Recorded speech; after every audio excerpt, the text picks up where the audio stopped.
Aeneid is also a really interesting poem about what a hero does. So, for example, when we first see Aeneas as a character, we've had a big build-up. We've been told that he's really important, has all these virtues. And when we see him, he's really lost it in the storm. He says, "I wish I'd died at Troy." That's what I sometimes call his Woody Allen moment. Oh my God, I wish I were dead. And that's very unusual for an epic poem. And I think one of the things that Virgil's interested in is showing us that kind of vulnerable side of Aeneas, which makes him actually a more interesting character.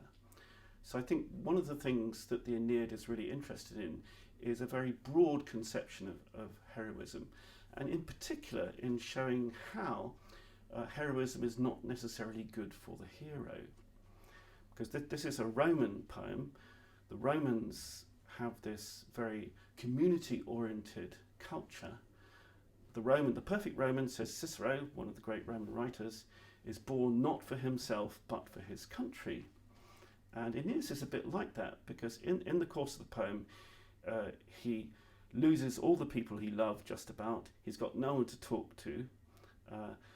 Okay, he does become a god in the future, but basically he doesn't have a very happy life, and yet he's a great hero. Now, we find that quite difficult, but in Roman terms, it works out, because the point of Roman culture is that you're supposed to give yourself for the fatherland, and that's precisely what Aeneas does.